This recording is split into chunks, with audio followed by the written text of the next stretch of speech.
if I was an employee, the best way to get more, to have more opportunity, to get promoted within, to have higher earning capabilities, is to simply just understand that there's a very small amount of people that actually truly achieve the success that most people are looking for in business. And that's a very tough thing to come to a realization of. And the other thing that I would say, because now I'm going to contradict myself, is if you want to start a business, go do it.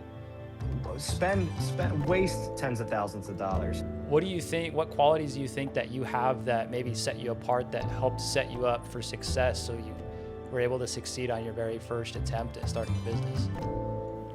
Yeah, that's an amazing question. And it's for me, it was two things. One, Welcome to Built by Fire. I'm your host, Spence Parks. Built by Fire is about keeping the entrepreneurial fire burning through every challenge, setback, and season of growth. Built by Fire is where we have real conversations with entrepreneurs, high performers, and leaders. We break down the decisions, systems, failures, pivots, and lessons that help them build meaningful careers, businesses, and lives. We talk about leadership, innovation, tech, marketing, and more. Plus, what it really takes to turn your ideas into a reality. So whether you're building a business, pursuing a dream, leading a team, or striving for greater success, Built by Fire is for you. So let's jump in.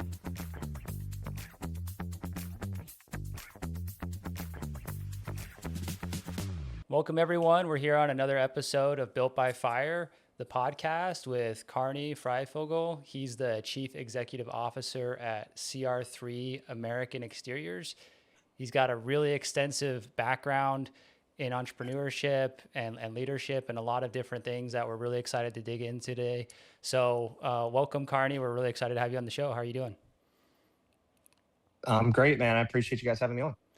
Yeah, so I mean, just to kind of get started, just kind of introduce yourself a little bit. Tell us, where you're from, what you're working on right now, and kind of a little bit about what led you to, the position that you're in today. Yeah, absolutely, man. So, my name's Carnie Fryfogle. I am the CEO of CR3 American Exteriors, which is a roofing and exterior remodeling concept that is, I would say that we're national, but we're right now we're in like 17 states, so I guess that's semi-national. But Yeah, yeah. um, founded the organization in the fall of 2017. Prior to that, I'd been around construction literally my entire life. I know nothing else, right? So I never worked at McDonald's. I never had a W-2. I never had a summer job. So I grew up in the industry at a very young age. My great grandfather, grandfather, father, all those guys built and developed houses and communities. So naturally, I grew up in that environment. And by the time I became of age to be able to put a tool belt on and actually help these guys to make some money, I think there was a period in time where I was making like $4, $6 an hour helping my father. Yeah, that's crazy. Um, That's great. That's awesome though. so my parents did a really good job of like they were amazing parents, but they did a really good job of like teaching me that I had to work for things. So Yeah, when I was coming up, they knew that it was time for me to start preparing to buy a vehicle when I was 16 years old, right? So for sure. um, my parents made me have to work for that vehicle and have to work for an income to purchase that vehicle. So I every summer, every chance that I had on a weekend or something like that, I'd strap on a tool belt, I'd help my father, and he would pay me, and that's how I was gonna pay for my vehicle, right? So, um, got into the industry at a very young age doing all of that, and as that matured, I reached a point where it was either, get out of high school and go to college or strap on a tool belt full time and make money. So my analysis was I can go spend 30, 40 grand a year. I can go try to make 30 or 40 grand a year. And that was the extent of it. So decided to strap on a tool belt, help my father and get to work. And I went to my father at the age of about 21 years old and told him that, man, I think we're too smart to be doing this. So Yeah. um, came to him with the bright idea of came to him with the bright idea of starting a roofing and exterior remodeling portion of his And you existing guys already knew business. how to do all And that stuff, to his right? credit, You of already knew course, how to yeah, do all yeah, the roofing we and were actually everything. doing it. Like, Got it. yeah, we were doing it with our hands. Like, Yeah, yeah. so I saw that the roofing and exterior space was a little bit more scalable than what we were doing. When somebody would contract us to do a custom home or a big custom remodel, um, it for us at least, it required us to put on a tool belt and do the work because it was very skilled craftsmanship that we were doing and trying to Got find it. people that you trust to go into people's houses where they have their children, they have their belongings, they have pets, they have jewelry, they have money, right? Like it's very hard to find people that you know, like, and trust to go into somebody's house. Yeah. Super Anyway, nice. we couldn't trust people to go into these homes, so I recognized that it wasn't a super scalable model, and that affected me a little bit. I because I wanted more out of my life. I didn't want to just kind of accept what my father had done and inherit it. I wanted to elevate it, and I saw that as a barrier for me to not be able to elevate it as fast or as effectively as I wanted to. Yeah, So, yeah. landed on exteriors. Went to my father at the ripe old age of 21 years old and said, "Hey, I have an idea." And he should have shot it down, and he did shoot it down. So I decided at that moment that what I was going to do is I was going to go do it myself. So I had $2,500. I was 21, 22 years old at the time, and this is in the fall of 2017. Founded what now is today known as CR3 American Exteriors. So founded the organization once again in the fall of 2017, and then we went on a 4-year rocket ship, man. Got with some really great people, built an amazing team, found some good partners, and we went from a kid with zero business acumen and basically zero finances. Wow. $2,500 is not a whole lot of money in Yeah, it's business. not. Yeah. To our first full year in business was 2018. We did 2.3 million. Second year Whoa, in in business, your first year, that's crazy. That's yeah. insane. Second year in business, we did 7.7. Third full year, we did 10.3. Fourth year, we did 14.7. Right. So, bit of a rocket ship. It was fun. It was challenging. It was exciting. And at the time, this is back in 2020, 2021, 2022. At the time, I'm 26 years old and I have a $15 million company, right?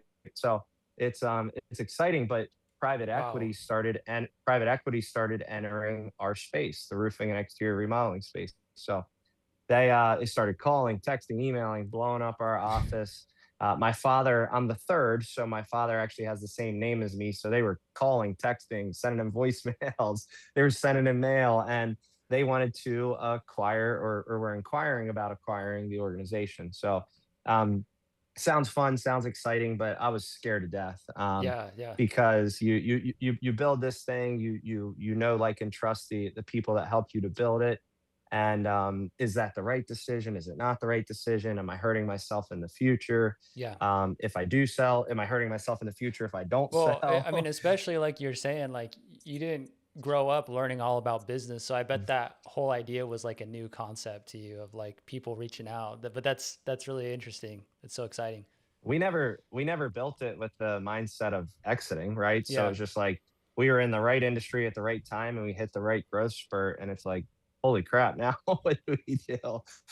So we just kind of recognized where we were at, and at the time I was 26 years old. I'm like, man, I got so much more gas in the tank. So I'm talking to you right now, so I think you know the end of this story, which is Yeah. that we didn't exit, we didn't sell to private equity.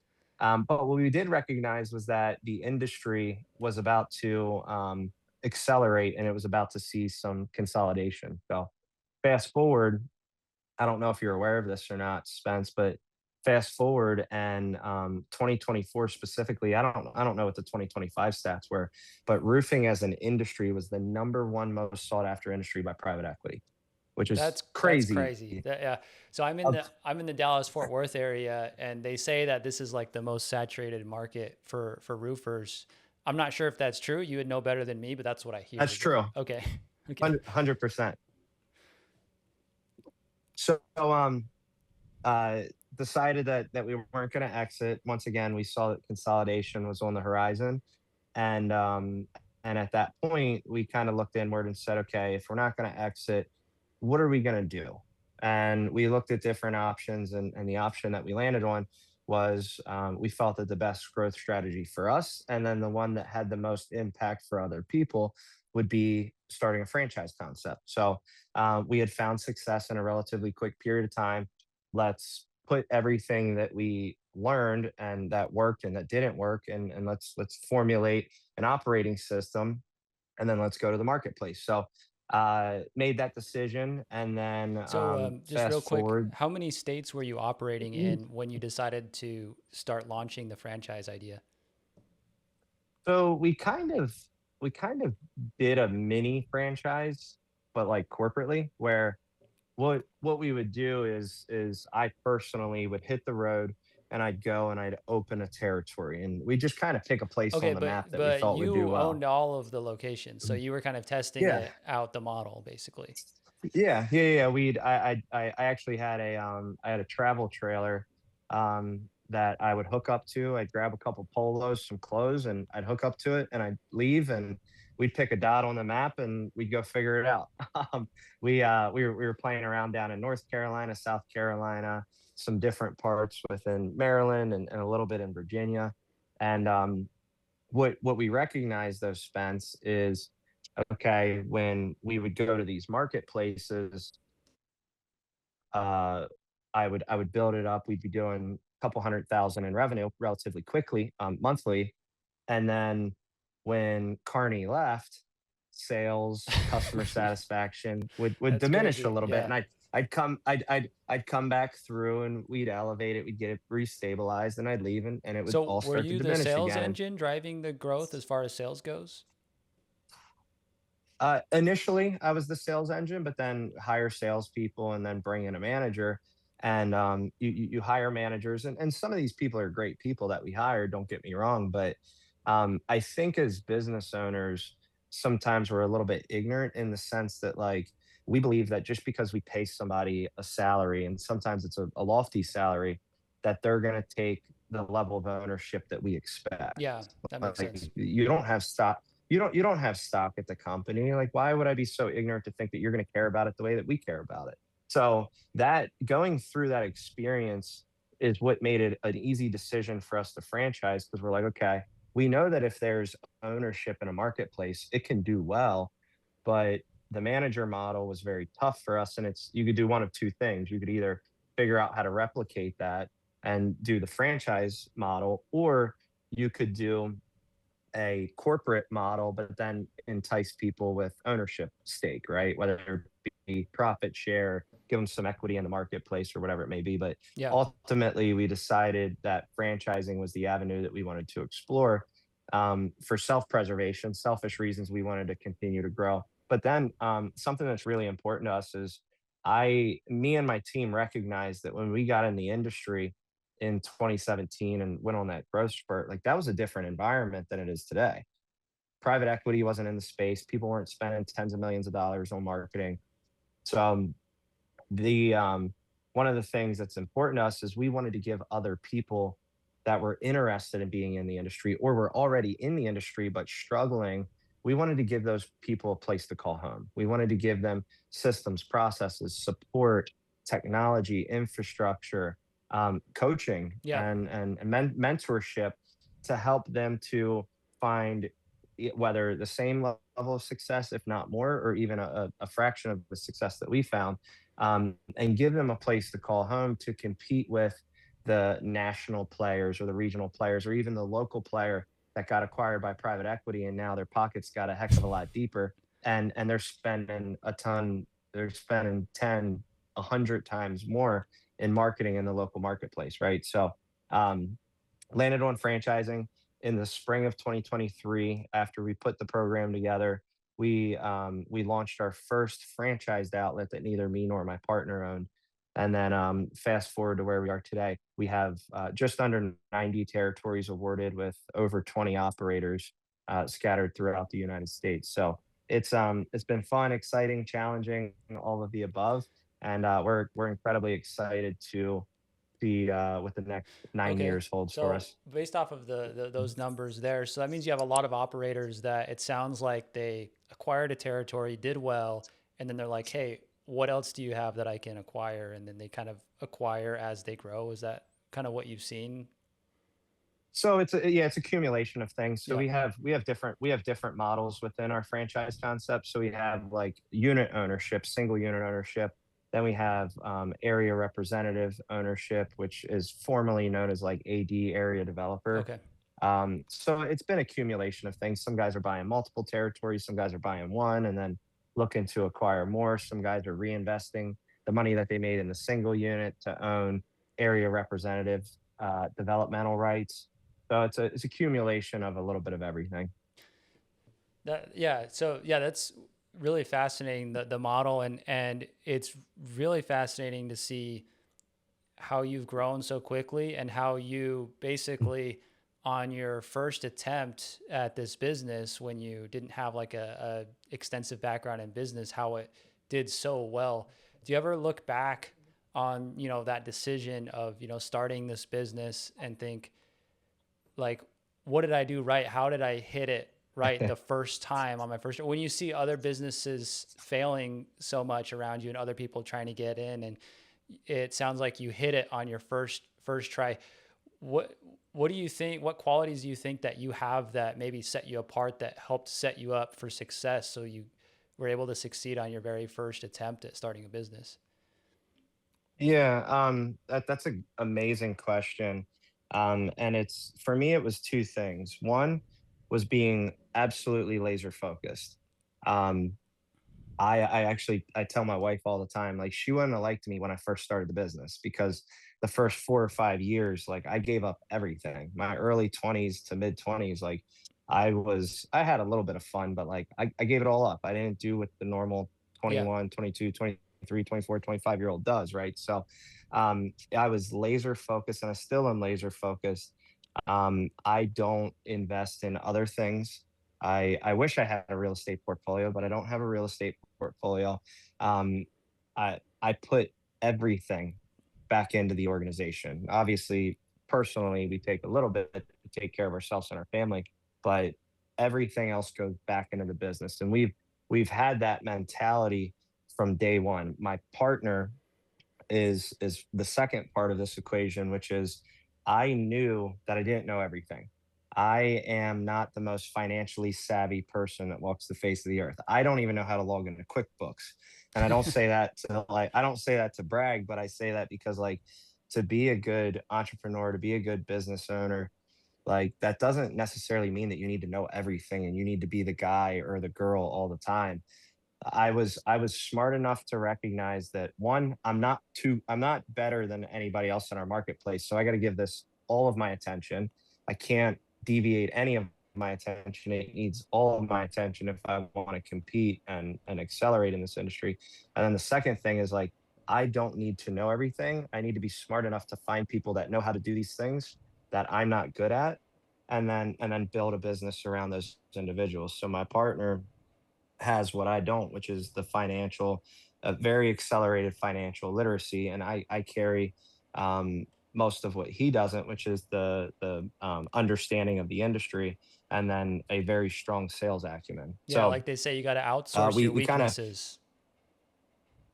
yeah, me and him are very much like yin and yang. Yeah. And it works well. Sometimes there's the typical CEO, CFO type headbutt going on, but that's normal. Like you need somebody that wants to run a gazillion miles an hour, and then you need somebody to reel them back in and keep an eye on the finances. But for sure, it was definitely laser focused. And it's funny. You hear a lot of these people talk about like the average millionaire has 7 streams of income and all this other stuff, and um, I know there's a lot of people on the internet now talking about it, but like it's true. Like they didn't diversify right away and try to do 7 different things. They got really freaking good. Probably became a millionaire first and then diversified to protect their portfolio. Yeah, yeah. So um, it's just like, just because most millionaires are there now doesn't mean that's how they started out. Yeah. yeah, that's not how most of them got there. I can Yeah. promise you that. Yeah, no, it can be overwhelming if you're like, oh, I want to succeed in entrepreneurship, and their advice is like, well, go find 7 ways to make money, and you're like, well, I need one way to make money first. Yeah, Yeah, well, and how can you compete, man, if you're given, even if you have 4 income streams, you're losing three-quarters of your time, and you're competing against people that are giving it everything that they have. Like, I technology has leveled the playing field a little bit, yeah, but I still don't know how somebody who has diversified their time, effort, energy, even money, like, I just don't know how those people can possibly stand to compete with somebody that's given it everything that they have. yeah. What advice would you give to someone who's like you, starting off with a very small amount of capital? You said you had about two grand starting out. How did you make that stretch when you were starting out? And did you have to get a loan or different things like that? Yeah, yeah, another great question. We've never borrowed a penny.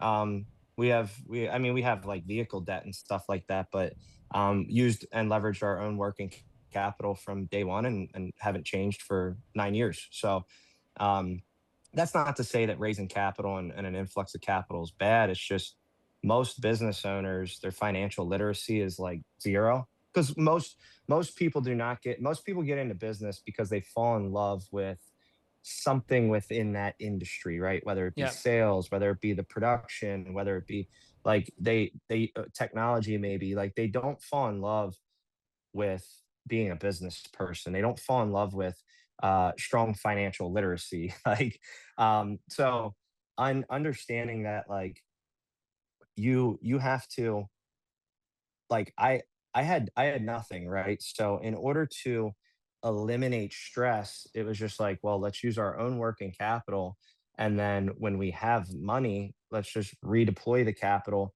And as long as we're keeping an eye on the finances, we can make smart, sound decisions and never over leverage ourselves, right? And once again, once I started making a little bit of money, I saw a business coach, and then that business coach ended up later turning into my partner, oh, that's who that's is, really exciting. That's cool. yeah, Yeah, who is a certified public accountant by trade. So he had what I didn't have. But I mean, you got to bootstrap it in the early days. You got to run lean.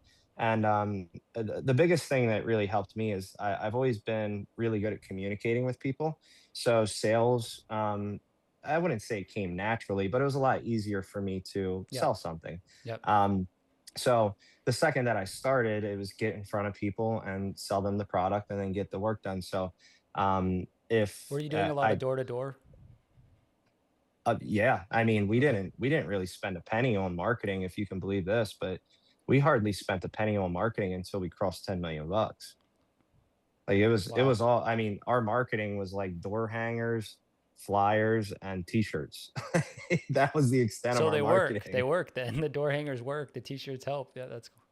Yeah, I actually I love traditional marketing, man. It's when you have a door hanger or flyer, it's tangible. You can touch it, you can feel it. We're living in such a virtual reality type world that I feel like if you can put tangible assets in front of people, um, it's different. We're so used to being advertised on our phones and on social media and stuff like that. If we can give somebody something that they can touch and feel, it feels more real versus this virtual world that we're living in. Yeah, and I mean it's really simple too. Like people starting their business, they're learning all about marketing and all these different things, where they could do something as simple as just doing a high volume of door hangers or Mhm. something like that. So that's, I think, encouraging to people who feel overwhelmed with technology and how it can get complicated. You can succeed just by doing consistent actions over time. So Of course. I want to go back to something. You mentioned in the earlier days, like bootstrapping it, less funds and stuff like that. If I was like, I'm really glad that I did what I did, which is the first 4 or 5 years in business. I did not take a penny over $50,000. So even when we did 14.7 million, I was still paying myself a $50,000 salary, which by the time you take out employee benefits and our simple plan, I mean, I was getting like 497 bucks on a paycheck, right? And had a $15 million Wow, organization. wow, yeah, that's But some discipline right there. the yeah, crazy, right? But we've always been playing the long game, and I look at our business like a stock, right? Like the more money that we put into it, if we invest it wisely, and you don't always win with your investments, right? Like there's marketing things that we've tried, and it's been a waste of money, and there's people that we've hired and initiatives that we've taken on, and it's cost us money. But we have this thing about us where we understand that if we continue to reinvest and deploy the capital within reason, that eventually that stock becomes bigger and bigger and bigger. And there's a lot of temptation that you need to resist, especially early on, because you want to take care of yourself personally. You want to go buy that thing. You want to go buy the car or the house and or the boat, right? And there's a time and a place for that. But even when you're doing 15 million, 20 million, 30 million, whatever, if you take the money out of the business, that's one less employee that you can't hire, or two less, or three less, or a marketing initiative that you can't explore anymore. So in my opinion, like you have to be okay when you increase your salary or you take that distribution, you have to be okay knowing that like I'm penalizing the future growth of this organization, right? And that's a weird balance because like we're here because we want to improve our life and improve other people's lives, but then we also want to put the business before anything.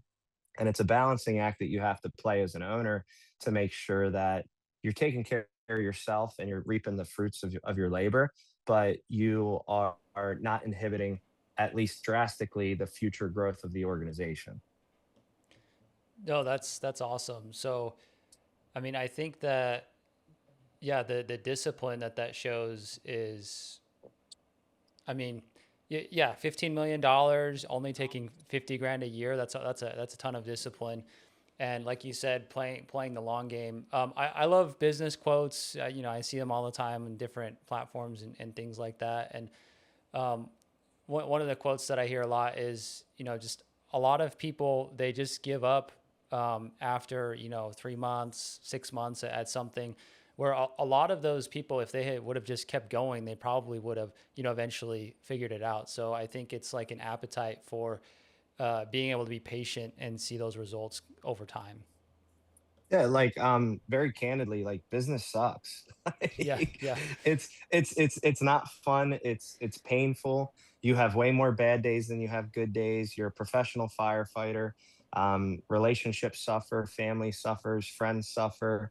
Like it is not it's not an easy thing to do, right? So um, everybody wants to, I call it play business. Everybody wants to play business, man. They want the title, they want all this Yeah. stuff, but nobody's willing to sacrifice what it takes to get there, and they're all looking for the shortcut or the easy button. So it's really important to have an immense amount of discipline. And the one business quote that I really like, which I don't think it's a business quote, I think Jerry Rice said it, which is do today what others won't, so tomorrow you can do what others can't.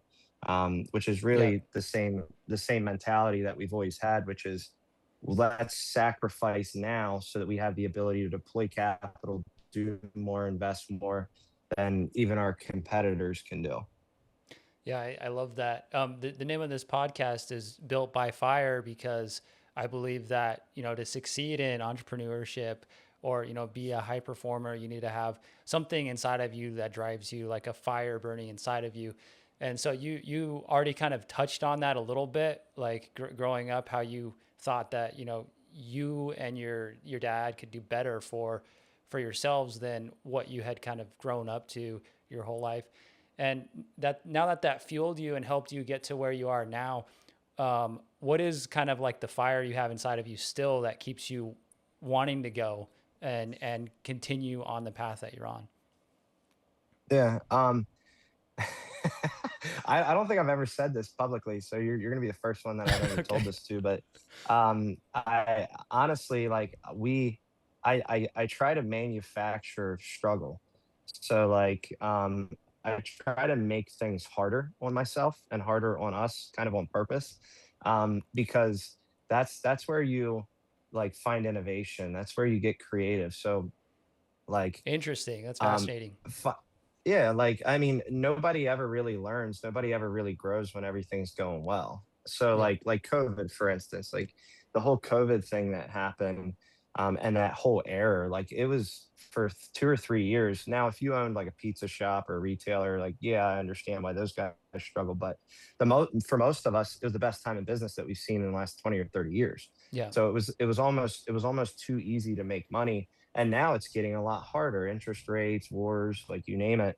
Um, but I like to purposely like put myself and our team in situations where like we struggle. My partner is very privy to this as well. Like constantly looking for the hard things and then doing the hard things and not procrastinating on doing the hard things. Right now, we're undertaking a major, massive initiative, and it's very strenuous. It's very tough on me. It's very tough on our team. And in order to pull that off, it's going to take full focus, full commitment from everybody. But the thing that excites us is knowing that doing the hard stuff, doing the very hard things, um, are kind of like psychotic, because we're like, the more hard shit that we do, Yeah. the more hard things that we do, the harder it's going to be to compete with us, the harder it's going to be to catch up. And by the way, the people that are further along than us, they had to go through all the same shit that we're going through now. So for me, there's like a Yeah. level of bliss in like going through the hard stuff and going through the struggle and embracing that, because I know that anybody that's trying to catch me and my team, they have to go through it too. And I know there's a lot of people that are going to get off at that last exit that we Yeah. just Yep. stopped So you at. have to be a And little then bit and then the psychotic or individuals, crazy to, yeah, yeah. And be then a the and then level the above everybody else. Yeah. of course, and then the individuals that are far in excess of where we're at today, it's like that's why I believe so many people, when they get to a certain level, the competition kind of, like the competitive like headbutt, and I think it kind of disappears, because people at a certain level have an immense amount of respect for each other, because they realize, like, in order for you to get here, you had to go through all that shit that I had to go through. So Yeah. I got Yeah. some respect for you. Awesome. Yeah. That's fascinating. Um, and so, what is that initiative that your team is taking on right now? Yeah, it's so we're putting together an entire portal, and we call it the I normally have a background on, we call it the CR3 secret weapon, which is a full-blown operating system that is like an interactive digital experience, where franchisees and people that are affiliated with us can go in and they can basically operate and run their entire business through a single suite. And it has everything and anything you can imagine built into it. So immense amount of technology, third parties, integrations.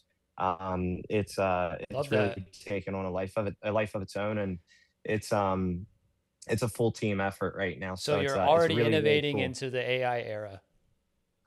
Yeah, I that's you just hit like a nerve of mine, which is AI, because like I believe that there's an over adoption of technology taking place, and especially in our industry, the service space, like everybody now has a professional website, everybody now has a professional headshot, everybody now has a professional email signature, everybody now is running digital marketing campaigns. So it's like the more that technology is adopted by the general masses, including our competition, the harder it is for consumers to understand who's legit and who isn't. Yeah. Yep. So when a brand new exterior contractor comes to the marketplace now, they look very professional. They look like a high-end outfit, and these guys could have been in business for 3 months, and Yep. then they look substantially better than somebody that's been in business for 30 years. So I believe that there's going to be, and this is just my belief, people could think I'm crazy, but I believe that there's going to be a major correction that takes place over the next 5 or so years, um, where people, contractors, businesses kind of get flushed out because they've been faking it. and Yeah. Yep. and once the marketplace, the problem with technology is it can be great, but it can also be a weapon that's used against you. So for instance, you're using this technology, you have basically this mask, this super professional mask, but everything underneath of it's broken. So when a consumer does business with you and they find out that everything's broken, well, guess what? They can use the same technology against you, and they can tell thousands, tens of thousands, hundreds of thousands of people in the blink of an eye. And the second that the marketplace catches up with that, you just got blacklisted and you're out. But don't get me wrong, we're super hip with AI. We're leveraging AI to do a ton of different things for us, to write code, to build this portal that we're talking about, to power some of the portal. But um, the thing that I think is really going to hurt people is when they're using it and it's like overly customer facing, and people are now having to interact with technology versus warm-blooded humans. And I believe that the further or the longer that AI and the more advanced that it is and the more that it saturates the marketplace, the more people are going to yearn for people to people interactions, people to people conversations. I mean, Yep. excuse me, I go on the internet now, man, and I'm on Facebook Reels or Instagram Reels. I have no idea what's real and what isn't anymore. Like I Exactly. literally Yeah. I go to the comments and I'm like, I wonder if these people can tell me whether it's real or not. And they're all arguing whether it's real or not. I'm like, Yeah, I don't know I what's go to real show anymore. stuff to my daughter and I'm like, "Hey, look at this." And then I'm like, "Wait, I don't even know if this is true what I'm telling her." I was like, Right. So that just means that we're confused. Like our yeah. consumers are confused, right? So I believe that how you like moving forward, how you can really instill trust and confidence and get people to know, like, and trust you, like you're going to have to do that in person, because everybody is going to present themselves as the utmost professional. But then when you meet them in it's like going on a blind date. You're like, I gave you 20 grand and this is who you are. Yeah, yeah. That's awesome. I love that. I love that analogy. Yeah, you never know. You never know until you actually. Like AI is the ultimate catfish. Yeah, no, I have a buddy that he had a guy come to do some work on his house, and um, the tiles that he put in his bathroom after he left started falling off the wall. He was like, anyways, just yeah, you never know what you're gonna get until you actually have that trust in place that you're talking about. So yeah. Right. Well, and to piggyback off of that, that's why, like, even so I actually had the opportunity to talk to a gentleman that owns arguably one of the most reputable firms in our industry. And he told me if I shut off all my marketing, all my advertising, right now I think they're doing about 600 million a year. He said that he would still do $480 million, Whoa. which which I mean, and that's how good businesses in the service-based industry, the industry that I'm in, that's how those businesses are built. That's how those businesses thrive and survive even in down markets, is that referral business. So a lot of people are turn and burn. They're very transactional. The people that are taking the time to understand the customer experience and really make that a phenomenal experience are the ones that are going to win tenfold, in my opinion, because whether it's in person or it's a strong referral, like people are not going to trust the internet for much longer. Yeah. They're going to be calling friends, family, parents, and saying, "Who do you trust to replace my windows?" Right? Got it. Got it. Yeah, no, I've been in a lot of different, like networking groups where it's like you're with other business owners and they're referring to each other. But that's a little bit different than actual customer referrals where they had their work and they're referring to you. Um, is anybody at your company like in charge of like networking or, building like relationships for like channel sales or anything like that? Yeah, I mean, not specifically, but that's one of the things that we are building into that portal, is the ability for people to jump in, and they can go ahead, they can put in a zip code, and it will pull up every credible real estate agent that meets a certain rating in their area. It will pull up every trade show, pull up every networking event, like a BNI group and stuff like that. Because Yep. once again, like marketing is cool, but there's an overemphasis on digital marketing, in my opinion. But like that the networking groups, the networking opportunities. I was just talking to two people earlier today. Like marketing is great, digital marketing is great. It's how you build a brand, it's how you build presence, it's how you get in front of a lot of eyeballs. But I can almost guarantee if you spend $60 in my industry, you spend $60 and you take a real estate agent out to lunch and you create a relationship with that person and you buy their lunch, that will give you way more of a return in a year, 3 years, 5 years from now than any marketing and any advertising medium that you could put your money into. Yeah. That's why we're very big advocates of putting resources into people, and you still got to do all the other things. But um, the simplest thing, like buying another business professional lunch and creating a relationship, is just so undervalued right now. And to me, it's crazy because everybody wants to hit the easy button, upload their credit card, get appointments and leads coming to them, close at a forty Yep. percent hit rate, and that'll be how they'll build their $10 million business. And that's just not. It's a fallacy. Yeah. Yeah, no, that's exactly what I was talking about. I've definitely done the type of networking where I'm taking people out to lunch and building that relationship where they're like, yeah, real estate agents are great, for a service-based business because they can literally refer anything, whether it's a handyman to fix the house, a storage container, a moving partner, a roofer, all that. Yeah, real estate agents are great. But yeah, figuring out those people who can you basically build that trust with them, and then they basically are like a full-time salesperson for you that you don't have to pay.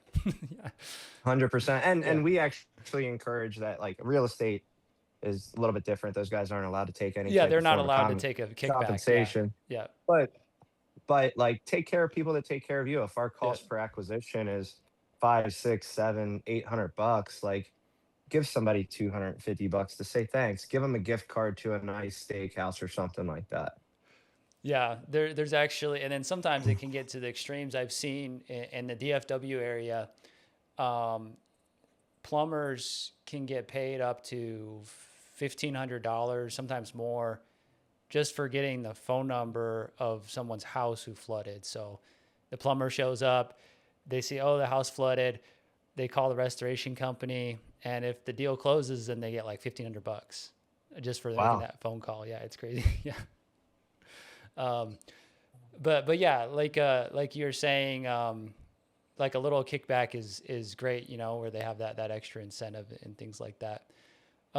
Something that I also try to help with. So, I mean, a lot of people who watch this will be interested in the entrepreneurship, business mindset, but just for young people in general who are looking to be successful in their career, maybe they're not looking to start a business, but they want to develop, those qualities of success to be able to have a job and stand out in the market. In your line of business, who are like the hardest people to find where you're like, I wish I had someone with this, and this, and you kind of like hunting those people. And when you find that person, you hire them right away because you know that they're hard to find. Yeah. Yeah. I think talent acquisition is arguably the thing that our network would probably complain about the most. Um, they claim that there's not good talent in the marketplace, and we've all heard those stories. But um, the people who so there's I'm not going to give you a specific role, because everybody is valuable at a company, whether it's the clerical staff, the outside sales, production, leadership. Like everybody plays their role, and without one of them, like the whole mechanism's broken. So really important that everybody does their job and does it effectively. But the traits and the things that are really important for me are the people who they're like a sponge. So we look for what we call skill acquisition, people that have the ability to acquire skills at a rapid pace. It's 2026. Technology is changing. Consumer habits are changing. The industry's changing. Technology's changing. Marketing's changing. Everything's changing all around us all the time, right? So we're looking for people who can adopt skills rapidly and then redeploy the skills that they've learned. So skill acquisition is really important to us. Sales obviously is always a win. I don't care if like sales can be somebody that actually goes in home and sits down and closes people at a kitchen table, or sales can be the clerical receptionist that answers the phone and needs to talk to a customer and inspire them to let us come out and take a look at their project, right? Yeah. So sales is just so critical, and really sales is nothing more than communication and Yeah. great question asking, right? And then people that are coachable, like um, you got to be able to be coachable. You have to understand that, like, you don't know any you don't know everything. Most of us don't know anything, right? Like, Yeah. Yeah. we're if any time that you're growing an organization or you're at a growing organization, this is what I was talking about earlier. You're constantly going to be in a state of struggle. You're constantly going to be learning something new, because when you do a dollar more in revenue, you bring in a new location, you hire a new person, like you're constantly going to be learning, growing, and doing new things, which means you're going to be struggling because it's new. You haven't understood it fully yet. Um, so skill acquisition, sales, coachability, and then And on top of that, you're going to be throwing all the challenges anyways on yourself because, like you said, you like the challenges. Yes. yeah, yeah, and like one thing that to me is really important, and it doesn't happen very often, but there are a few people over the years that have came to me, and they come to you like, if I was an employee, the best way to get more, to have more opportunity, to get promoted within, to have higher earning capabilities, is to simply go to leadership and ask them, like, what else can I do? What can I work on, right? How can I be of more value to the organization? Yeah. Most people get a job at a company. They fall within these four walls, or these two walls, and they say, my job role and responsibility is X, and that's what I get paid for. And guess what? You'll never get paid more than that. Exactly. Yeah. Yeah. Because that's what we're paying for, right? So when people have that mentality and that attitude, like, as an employer, like, you don't like it. You want people that want to grow within the organization. You want people that want to take on more, and any good business owner will, whether they can do it right now because of money, but like eventually a good business owner, somebody that you trust to lead the organization, that you trust with your income, will take care of you in the long run if you make yourself available to the organization and you want to learn and you want to grow. But so many people get a job, they stay within the confines of that job description, and if somebody asks them to do something in excess of that, they say, that's not my job, or you're asking me to add an extra 20 minutes of my day to do this administrative task. Like, that's not on my job description. I need a $2,500 raise. um, so I know I went kind of on a tangent there, but really anybody that wants to work hard, that's coachable, they can kick everybody's butt right now, because nobody wants to work hard. Everybody wants to take the easy way out. Awesome. That's amazing advice. How many states did you say you're operating in currently?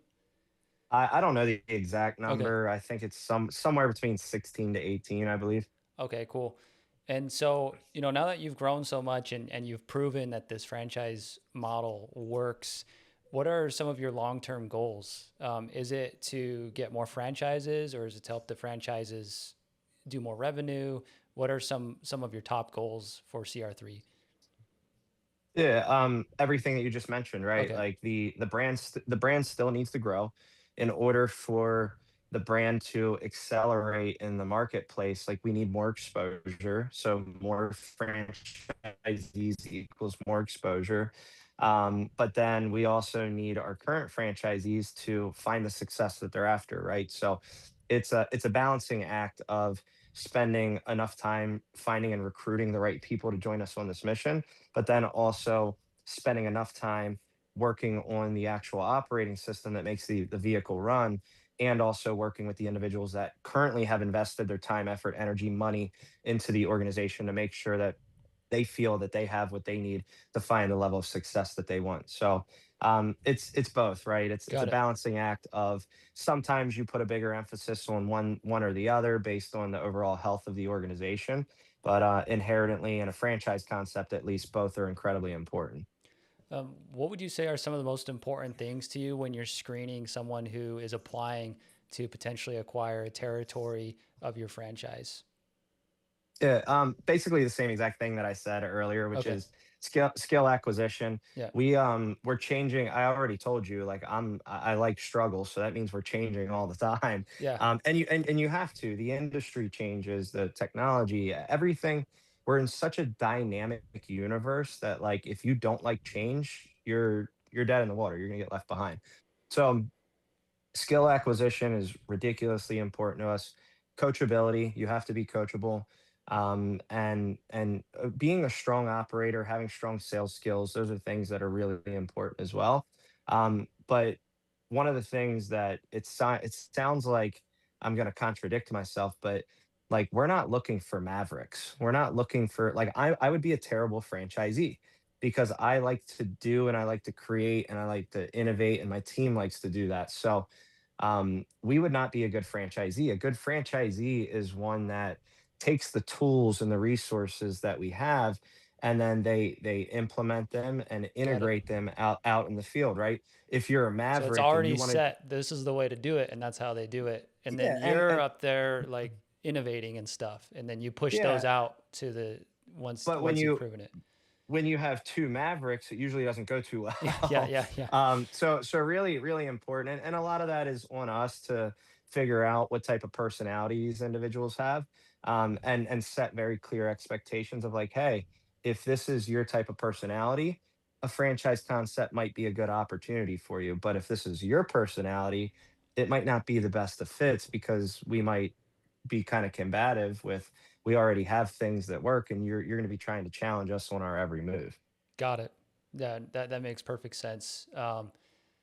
So now, what is something that, when you got into, the franchise model that you discovered, um, that was maybe not what you expected going into it, or a challenge that kind of caught you off guard? You were like, oh, I was not expecting that. So this is going to sound crazy, and I think most people have this expectation. I had the expectation that if we franchised the company, and just the fact that we franchised it, we'd automatically, like, within like a year or two, have 100 locations. Okay. Yeah. I definitely think that that was a false expectation that I had. So um, I think it's something like 80% of franchisors have less than 20 locations. So Got it. that goes to show, like, we compare, when we think of franchises, we think of Subway, Starbucks, You Chick-fil-A, compare to like McDonald's, the right? We think of, 1% that are huge. Yeah. yeah, most franchisors bring in, I think it's only like 1 to 3 new franchisees a year on average. So that was a big thing that took a minute for me to learn and understand, which is like, hey, this is a strategy and it's one that helps to accelerate growth, but it's not a magic pill. It's not a silver bullet. And no matter what, it still is going to take time. It's going to take hard work. And, like, the current franchisees have to find success, because if they don't find success, then what we're doing out in the marketplace to try and attract new ones is never going to work. Because the second that they call our existing franchisees, they're going to say, oh, well, corporate can talk really well and they got a lot of flashy tools, but nobody's finding success over Yeah. Yeah. there. Yeah. So I would definitely say that the velocity at which I thought we were going to travel is substantially less than where we are right now. Now, however, I feel like we're doing well. I'm incredibly grateful and fortunate for where we are today. But I had an expectation that, oh, within 3 years you'll have 200 locations, and that's just simply not the case. Got it. That's really interesting. I know I've been driving a lot of the questions and conversation, but I want to kind of kick it over to you for, anyone who's aspiring to entrepreneurship or business. What is, the best advice that you'd give them?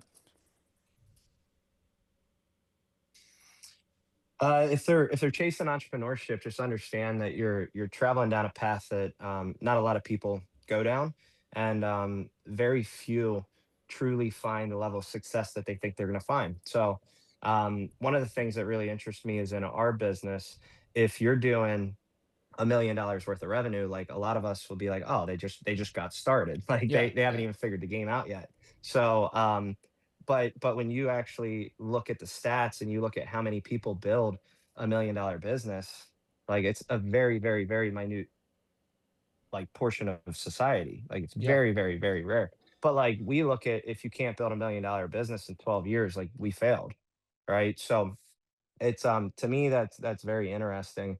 And uh the amount of people that join entrepreneurship, and I'm not poo-pooing on it by any means, but I'm saying like there's people that are built for it, there's people that know and love it, and it's the best thing that ever existed. But a lot of people like have a false reality and a false expectation of what it really is, and they think like, oh, I'm going to be a CEO, or I'm going to be the president and the owner of an organization, I'm going to hire a couple people, I'm going to kick back and make 250, 300 grand a year. Yeah. And most people start a business, build, I'll call it a business, but they create a job. And that job and that business only works if they work, and they find out that, hey, I want to be a business owner, so I have freedom and flexibility. And they have the freedom and flexibility to work 120 hours a week. Yeah, exactly. but Yeah. but if they don't, they're not, the company's not accelerating, they're not creating income for themselves and their family. And most people create basically a prison and a trap. So I would say it's it's it's not as glorious as people think it is, but I personally wouldn't have it any other way. The people that do it and do it right, I know that they wouldn't trade it for the world. But just understand that there's a very small amount of people that actually truly achieve the success that most people are looking for in business. And that's a very tough thing to come to a realization of. And the other thing that I would say, because now I'm going to contradict myself, is if you want to start a business, go do it. Spend waste tens of thousands of dollars. Heck, waste 100 grand. Most people go to college and they waste 200 grand and then go get a job that they Yeah. don't even they didn't even get a degree on Yeah, it. you So might like learn more from if failing at starting a business than actually going to school, right. depending on what it is. Well, Yeah. not only Not not learn only more, that, but like you okay. might have a better, like an experience that you wouldn't have been able to have other way. Yeah.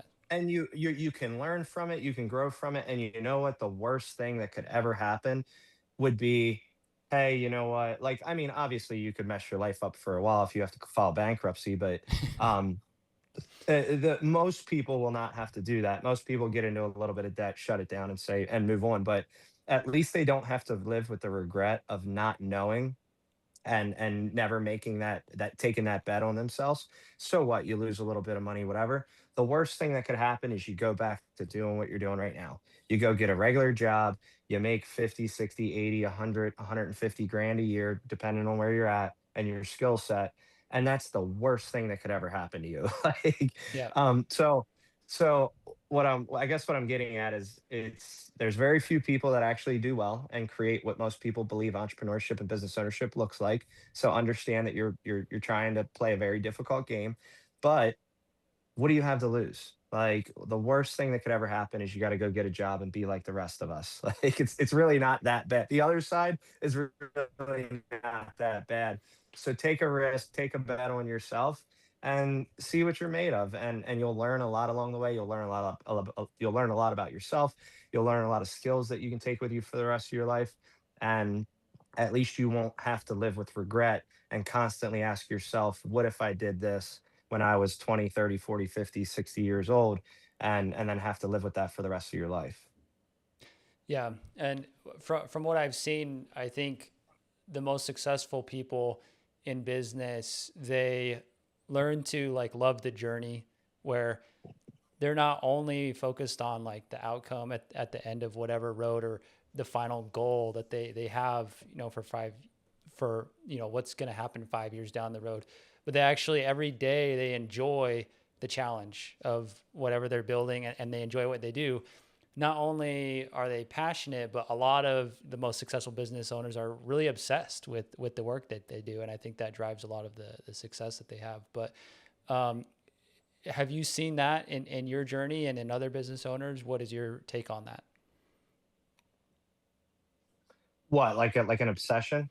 Yeah, yeah, like having a passion, obsession, and in like looking forward to the challenge of every day that is coming ahead. Yeah.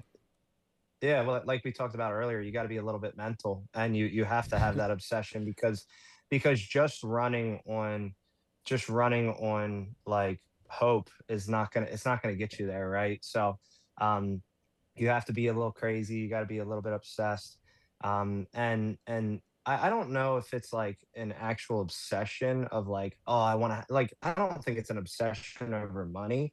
I think it's a like it's a scorecard against yourself. Yeah. And where you're like the only measure of like who you're going to be and what you're going to turn out to be is you, right? So I think that a lot of us play this game with ourselves and we're like, we know we can do more. We know that we can create more. We know that we can create more job opportunities. We know that we can impact more people in our life. We know that we can take care of our families and give them a better life than they have right now. So I think it's like like the obsession would be like our own internal scorecard where we know that we have the capability and the capacity for more.